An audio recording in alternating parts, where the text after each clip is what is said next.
स्वागत योगेंद्र जी, कैसे हैं आप योगेंद्र जी? और इलेक्शन कमीशन की इस नई कार्रवाई पर आपने भी बाकायदा लिखा है, इसमें क्यों आपत्ति है योगेंद्र जी, अगर नई लिस्ट बन रही है वेरिफिकेशन के बाद? मानक भाई, साजिश इसमें है या नहीं वो मैं नहीं जानता। वो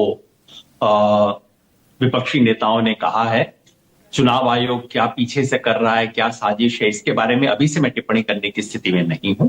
हालांकि पिछले काफी समय से चुनाव आयोग और सरकार के बीच में एक अजीब तरह की जुगलबंदी दिखाई दी है, तो इसलिए मैं हैरान नहीं हुई बातें सुन के। लेकिन और बहुत अच्छा किया मानिक भाई कि आपने पूरी प्रक्रिया को सविस्तार समझाया। मैं दोहराना चाहता हूं कि ये चुनाव आयोग का कोई साधारण सा फैसला नहीं है। जब पहली बार आया मैंने भी सोचा यार चलो थोड़ा इलेक्टोरल लिस्ट है, वोटर लिस्ट में गड़बड़ी है, ठीक ठाक करने की कोशिश कर रहे हैं, अच्छी बात। लेकिन जब ये आदेश पढ़ा, आपकी तरह मैंने भी 18 पेज का आदेश पूरा का पूरा पढ़ा है, ये अभूतपूर्व है। मैं पिछले 40 साल से भारत के चुनाव देखता आ रहा हूं।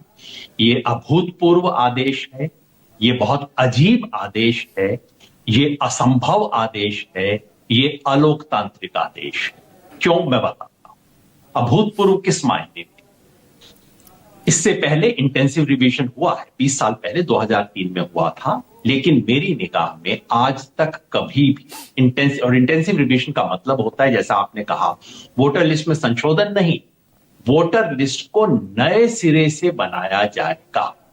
ऐसी एक्सरसाइज कभी भी चुनाव से 3 महीने पहले नहीं की गई।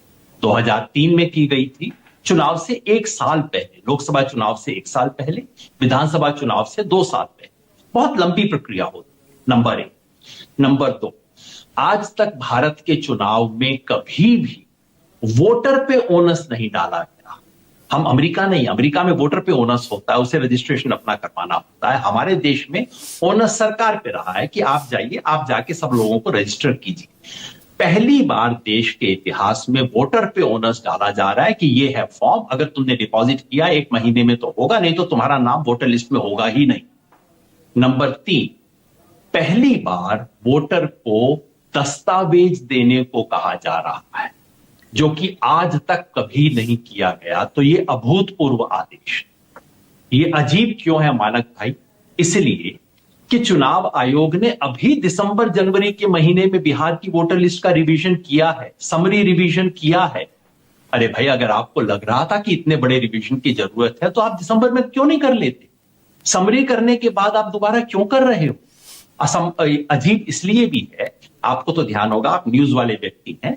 1 महीना पहले चुनाव आयोग ने डुगडुगी बजा के कहा था कि हमने देश भर के पार्टियों के साथ 4000 कंसल्टेशन किए, 18 पॉइंट की एक लिस्ट जारी की थी, कहा था हम ये परिवर्तन करने वाले हैं।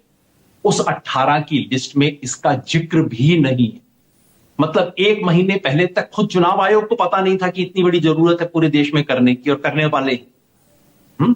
अजीब इसलिए है कि इतना बड़ा निर्णय देश की किसी भी पार्टी के साथ, बीजेपी के साथ अंदर खाते हुआ हो तो मैं नहीं जानता, देश की किसी भी पार्टी के साथ बिना कंसल्टेशन के हुआ। इसलिए मैं इसे अजीब बताता हूं, मैं इसे असंभव बताता। असंभव इसलिए कि मानिक भाई, आप भी हिंदुस्तान में रहते हैं, मैं भी हिंदुस्तान में रहता हूं, बिहार आप भी घूमे होंगे, मैं भी घूमा हूं।